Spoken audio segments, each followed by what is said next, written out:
Chapter 8, Part 2, Chapter 8. However, it took some time before I was prepared to acknowledge that truth. Waiting next morning after a few hours of deep, leaden sleep and immediately wheeling over all the events of the previous day, I was even astonished at my sentimentality of with Liza and then all those horrors and miseries of yesterday. Phew, a fine attack of womanish nerves, I thought, and what possessed me to foist my address on her? What if she came? Well, let her come, it doesn't matter, but evidently that wasn't the most important. The most urgent matter now, what I need to do was to hurry up and at any price and as soon as possible to salvage my reputation in the eyes of Zervkov and Zimonov. That was the most important thing, and in my frantic activity that morning, I forgot all about Liza. And forget those other people, which makes the story mad boring. I like what he said to that girl, though, about prostitution and shit, how she's gonna end up. First of all, I had to repay yesterday's debt to Simonov without further delay. I decided on a desperate measure to borrow the entire 50 rubles from Anton Antonik. Luckily, he was in the best of moods that morning and gave me the money the moment I asked. I was so delighted with that. As I signed the IOU with a somewhat Johnny air, I casually informed him that the previous day I had been living it up with some friends at the Hotel de Paris, where we were seeing off an old friend. One might even say a childhood friend, and a hard drinker, a spoiled darling, but of course a good family, very well off, with a brilliant career, witty, a good chap in fact, always intriguing with certain ladies, you know what I mean. We drank the extra half dozen and well, no harm done. And this was spoken with the greatest ease, familiarity, and smugness. The moment I arrived home, I wrote to Simonov. To this day, I'm almost lost in admiration when I recall the truly gentlemanly, genial, and frank tone of my letter. Deftly, nobly, and most importantly, without one superfluous word, I had blamed myself for everything. I excused myself. If I still may be permitted to excuse myself by the fact that being completely unused to drink, the very first glass I had allegedly drunk before they arrived while I was waiting for them in the Hotel de Paris from 5 to 6 o'clock had gone to my head. I apologized chiefly to Simonov and asked him to convey my apologies to all the others, especially to Zverkov, whom I vaguely remembered having insulted. I added that I would have called on all of them personally, but that my head was splitting and most of all I was deeply ashamed. I was particularly pleased with the certain lightness of touch, even verging on the casual, perfectly polite, however, which suddenly found expression through my pen and which gave them at once to understand better than any possible argument that I took a rather detached view of that beastly affair of yesterday. By no means, not by any reckoning, was I finished outright as your no doubt thinking gentleman, but on the contrary, I look upon the affair as an coolly self-respecting gentleman ought. Yet let bygones be let bygones be bygones. Isn't there even a touch of marquis-like playfulness here? I said admiringly, reading the letter over again. And all because I'm such an intellectually mature and educated person. Other men in my position would have known how to get themselves out of this mess, but just look how I managed to extricate myself, and now I can't start living it up again. And all because I'm a mature and educated man of our time. Yes, indeed, very likely it was all because of yesterday's alcohol. Well, no, not because of alcohol. I didn't touch a drop of vodka between 5 and 6 while I was waiting for them. I told Simonov a lie. I lied shamelessly, and even now I don't feel ashamed. Anyway, the hell with it. The important thing was that I got out of it. I put 6 rubles in the letter, sealed it, and asked Apollon to take it to Simonov. Learning that there was money in the letter, Apollon became more respectful and agreed to go. Towards evening, I went out for a stroll. My head was still aching and going round from last night. But the more evening drew on and the thicker the twilight grew, the more my impressions changed and grew muddled, and after them my thoughts. Something deep inside me in the very depths of my heart and conscience refused to die and proclaimed itself in burning anguish. For the most part, I knocked around the most crowded shopping streets, the Meshkanskaya, the Sadovaya, and near the Yusupov gardens. I've always been particularly fond of strolling along these streets at dusk, just when crowds of workers and tradespeople returning home from their daily labors are at their thickest, their faces careworn to the point of anger. It was precisely that common bustle, the blatantly prosaic nature of it, all that appealed to me on this occasion, all that jostling in the streets, or only irritated even nature of all. That appealed to me on this occasion, all that jostling in the streets only irritated me even more. I could no longer cope. I couldn't find a way out. Something was rising, constantly and painfully rising in my soul. It wouldn't calm down. Positively distraught, I went home. It was as if I had some crime weighing on my conscience. The thought that Liza might come was a constant torment. I found it strange that all the memories of yesterday, it was hers that particularly tormented me, somehow quite separately. But by evening I had managed to forget all the rest, to shrug it off, and I still remained satisfied with my letter to Simonov. But even here I I didn't really feel so very satisfied. It was as if I were tormenting myself with Liza alone. What if she comes? I couldn't stop thinking, oh well, let her come. Only the rotten thing is she'll see how I live, for instance. Yesterday I made myself out to be such a hero, but now, it's really shocking though, the way I've let myself go. The flat has such a poverty-stricken look, and how could I possibly have gone out to dinner yesterday in a suit like that? And my oilskin sofa with the stuffing sticking out, and my dressing gown with which I can't even cover myself up. Well, rags, and she'll see everything, and she'll see Apollon. That swine's bound when saw her, just to be rude to me, he'll start picking on her. And as usual, I'll play the coward, of course, shuffling around in front of her and wrapping my dressing gown skirts around me. I'll start smiling and I'll tell lies. How vile. And that's not the vilest thing. There's something more important, even viler, even more despicable. Yes, more despicable. Once again, I'll don that dishonest, lying mask. Having arrived at this thought, I simply flared up. Why dishonest? What's dishonest about it? I was being quite sincere in what I said yesterday. I remember my feelings were genuine too. I only wanted to arouse noble sentiments in her. If she cried a little, that was a good thing. It was bound to have a salutary effect. All the same, in no way could I rest easy. The whole of that evening, after I had to return home, even after 9 o'clock, when I reckoned that there was no chance of her coming, the thought of her still haunted me, and for the main part, I remember her in exactly the same situation. To be precise, one moment from all that had happened yesterday stood out particularly vividly in my memory. That was when I struck a match and saw her pale, distorted face with that martyred look in her eyes. How pathetic, how unnatural, how twisted her smile had been at that moment. But I couldn't know that 15 years later I would still go on and picturing Liza to myself with precisely the same twisted, superfluous smile she wore at that moment. Loki is talking as somebody has a good heart, and like Loki, you have to have money to have a prostitute, and people who are tricks and like prostitutes usually have money, and they are probably good, decent people, sad and lonely fucks, probably, maybe married, been married too long, or maybe divorced, or can't get no girls, can't get no females, or don't care to, just don't even care to have a relationship, so he's kind of speaking like as one of those people, and he makes it aware like, what if that girl, what if these females have gone through that much crazy shit, they feel comfort in that emotional, that nice trick or that nice prostitute who may lay with you there and tell you exactly what he just said the last chapter, and talks real deep about what you could be and who you could be, but there's still a wall and a block there that stops you from being something. So that kind of like was hot, kind of like in this next chapter, how he's like talking like that. I'm thinking like anybody would say in these modern times, like, bro, she'd probably be addicted to that feeling of being told something powerful by like somebody that she was never able to have in her life. Like, she wished her father would have told her that. She wished someone who really loved her would have told her that. You know what I'm saying? So, like, I think that's pretty fucking crazy. It's pretty dope and amazing, low-key.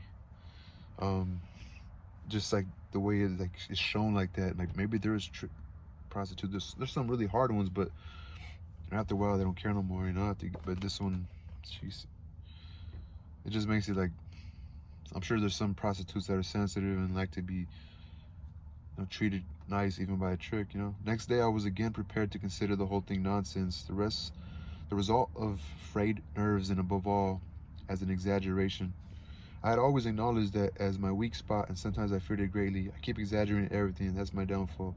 I would repeat to myself hourly, but however, Liza will very likely come all the same. That was the refrain with which all my reasoning invariably concluded at the time. I was so terribly anxious that occasionally I would fly into a mad rage. She'll come, she's bound to come, I would exclaim, dashing around the room. If not today, then tomorrow, and she'll find me, for that's the typical damn romanticism of all these pure hearts. Oh, the loathsomeness, the stupidity, the narrow mindedness of these vile sentimental souls. Well, how can she not understand? How is it she doesn't even appear to understand? But at this point I would stop, feeling greatly confused. And how few words were really necessary, I thought in passing. How little need there was of the idyllic in such an artificial, bookish, and contrived ideal at that, in order immediately to shape a human being's entire soul the way I wanted. That's chastity for you. That's virgin soil for you. At times I considered going to see her myself, to tell her everything and beg her not to come and see me. But at the very thought of it, such anger would seethe within me that I could have crushed that damned Liza if she were suddenly to appear at my side. I would have insulted her, humiliated her, driven her away, struck her. However, one day passed, and another, a third, and still she didn't come, and I began to relax. I became particularly cheerful and carefree after 9 o'clock. Sometimes I even began having dreams, and rather sweet ones at that. For example, I'm saving Liza precisely by virtue of the fact that she's coming to see me and I'm talking to her. I'm developing her, educating her. Finally, I notice that she loves me passionately. I pretend not to understand. I don't know why I'm pretending though. Probably for a little embellishment. Finally, in complete confusion, beautiful trembling and sobbing, she throws herself at my feet and tells me that I'm her savior and that she loves me more than anything else in the world. I'm amazed, but Liza, I say, surely you don't think I haven't noticed that you love me. I saw everything, I guess, but I didn't dare to be the first to encroach upon your heart, because I influenced you and I was afraid that you would deliberately force yourself to respond to my love out of gratitude, that you would try to force emotions that possibly don't exist, but I didn't want that, since that is despotism. Despotism. Despotism. That's indelicate. Well, in short, here I am blathering away with some variety of European George Sandys inexpressibly noble finesse, but now, you are mine, you are my creation, pure and beautiful, you are my lovely wife. Okay, so now he says something like really small right here. And boldly and freely enter my house, mistress of all. And then when we start living happily ever after, go abroad, etc., etc., in brief, the whole thing became so vile for me that I would end up by sticking out my tongue at myself. And they won't let her out, the slut, I thought. After all, I don't think they let them go out very much, least of all in the evenings. For some reason, I invariably felt that she would come in the evening at exactly 7 o'clock. However, she did say that she wasn't entirely under their thumb and that she had special privileges. That means, what the hell, she'll come. She's bound to come. Fortunately, at that time, Apollon was there to distract me with his boorishness. He tried my patience to the limit. He was a plague of my life, a scourge visited upon me by Providence. For years on end, he and I been constantly at loggerheads, and I hated him. God, how I hated him. I don't think I ever in my life hated anyone as much as him, especially at certain moments. He was a pompous, middle-aged man who did occasional tailoring. For some reason, he despised me, even beyond all measure, and treated me with intolerable condescension. However, he looked down on everyone. You only had to take one look at that sleek flaxen head, at that quiff greased with vegetable oil that stuck up over his forehead, at that solid mouth always pursed in a V shape, and you felt you were in the presence of some creature perpetually bristling with self-assurance. He was a pedant in the highest degree, the greatest pedant I'd ever met on this earth, and besides that, his vanity was perhaps worthy only of an Alexander or Macedon. He was enamored of every single one of his buttons, every single fingernail. Oh yes, truly infatuated. That was him in a nutshell. He treated me utterly despotically, spoke to me very seldom, and if he did sometimes bring himself to glance at me, it was with a firm, majestically self-assured, and invariably supercilious look that sometimes drove me into a frenzy. He performed his duties in a way that suggested he was doing me an enormous favor. However, he hardly ever lifted a finger for me, and didn't even consider himself in the least obliged to do anything. Without a shadow of doubt, he looked upon me as the greatest fool on earth, and if he retained me, it was solely because he could receive his monthly salary from me. He had agreed to do nothing for me for 7 rubles a month. Many sins will be forgiven me for his sake. Sometimes my hatred reached such fever pitch that his walk alone almost sent me into convulsions, but the thing I loathed most of all was the way he lisped. His tongue was a little too long or something like that, so that he always was lisping and hissing, of which he seemed inordinately proud, imagining that it lent him an extraordinary degree of distinction. He spoke in soft, measured tones, his arms folded behind his back and his eyes fixed on the ground. It particularly infuriated me when he started reading from the Psalter behind the partition. I endured many a battle over those recitations. He was passionately fond of reading in the evening in his quiet, drawling voice, as if he were chanting over a corpse. Curiously, that's what he ended up doing. I was employed to read psalms over the dead. He also exterminates rats and makes boot polish, but at the time I couldn't dismiss him, as his existence seemed chemically fused to mine. Besides, on no account would he have agreed to leave. I couldn't live in furnished rooms. My flat was private property, my shell, my container in which I hid myself from all humanity. And Apollon, the devil knows why, seemed to be part and parcel of that flat, and for 7 whole years I couldn't get rid of him. To keep back his wages, for example, for 2 or even 3 days was out of the question. He would have made such a fuss that I shouldn't have known what to do with myself, but in those days I was feeling so embittered towards everyone that I decided for some reason or other to punish Apollon by stopping his wages for a fortnight. I had been intending to do this for a long time, and for 2 years, simply to show him that he should not presume to lord it over me, and I could always stop his wages if I wanted. I proposed not to mention it to him, and even deliberately remain silent in order to conquer his pride and compel him to be first to raise the subject of wages. about him to be first to raise the subject of wages, and then I would take all 7 rubles out of the drawer, show him that I had them and was putting them aside because I didn't want to. I simply didn't want to pay him his wages because that's what I wanted, because those were the master's wishes, because he was disrespectful, because it was an oath. But if he were to ask me politely, then I might perhaps relent and pay him. If not, he'd have to wait another fortnight, 3 weeks. He'd have to wait a whole month. But for all my anger, he still got the better of me. I couldn't even hold out for 4 days. He would begin the way he always did in similar cases, as there had been similar cases before, had all been tried and tested. Let me point out that I knew all this in advance. I knew his underhand tactics by heart. That's to say, he would start by keeping his extremely severe glance riveted on me without dropping it for several minutes on end, especially when he let me in or out the flat. If, for instance, I didn't flinch and pretended not to notice these stares, he would, still maintaining his silence, embark on further torments. Suddenly, for no earthly reason, he would glide quietly into my room while I was walking about or reading, stop by the door, put one hand behind his back, part his legs, and fix his stare on me, a stare not so much severe as highly contemptuous. If I should suddenly ask what he wanted, he would say nothing, continue staring straight at me for a few more seconds, and with those peculiarly pursed lips and a very significant look, slowly turn around and slowly retire to his room. 2 hours later, he would suddenly emerge and appear before me as before. It sometimes happened that I was too incensed to ask him what he wanted, but I would simply raise my head sharply and imperiously, and then I too would stare back at him, and so we would stare at each other for about 2 minutes. Finally, slowly and pompously, he would turn around and retire for another 2 hours. If this still failed to make me see reason, and I continued to be rebellious, he would suddenly start sighing as he looked at me, drawing long, deep sighs, as if by then alone he were gouging the whole depth of my moral decline. And needless to say, this always ended in his complete victory over me. I would rage and scream, but I would still be compelled to do whatever had to be done. On this occasion, the usual maneuver of withering looks had barely begun when I immediately lost my temper and flew at him in a fit of fury.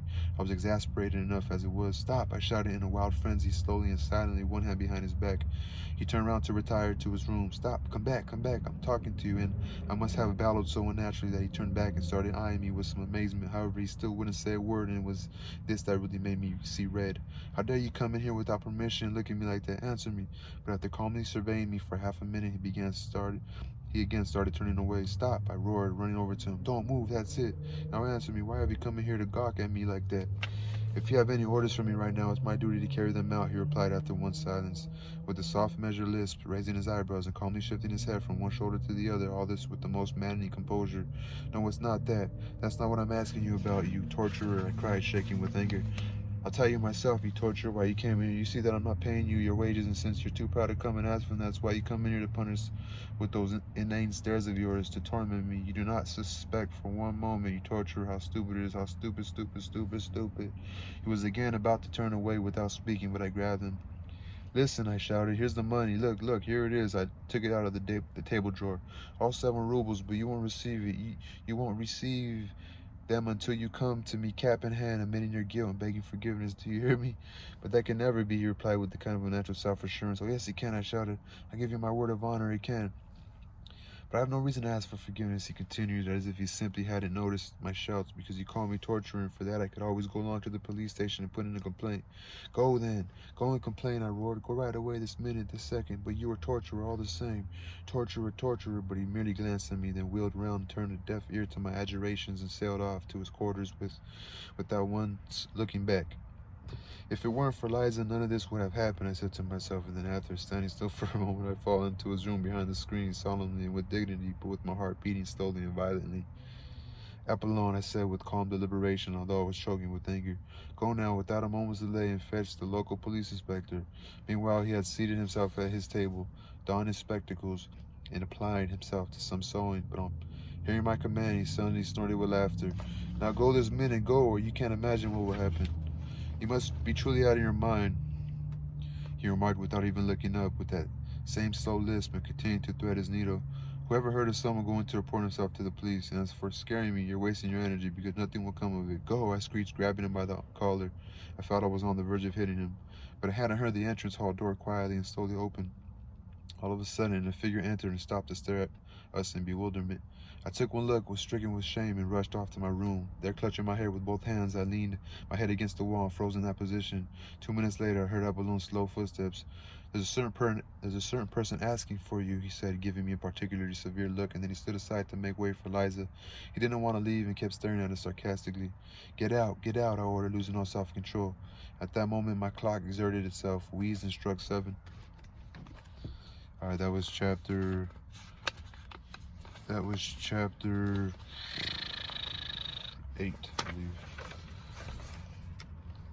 All right, because that was chapter 8, and this is chapter. I'm gonna be on chapter 9 now. IX is 1 before 10, so 1 before X, which is 10. So 1 before X. What's 1 before X is 9. Oh, I guess I'm learning Roman numerals a little bit by reading. All right, y'all, I'm gonna keep going. I gotta finish this book. I got about 12 pages left, so it's kind of a jerk, man. This what's his name anyway? I forgot his name. Notes from Underground. I thought it was gonna be a little different. I thought it was gonna be more of like a, I guess you could say like an anarchist book. You would say something more of like a, I don't know. The first chapter was more confusing and more like genius type of writing, or maybe crazy writing, you know. But anyway, gotta keep going.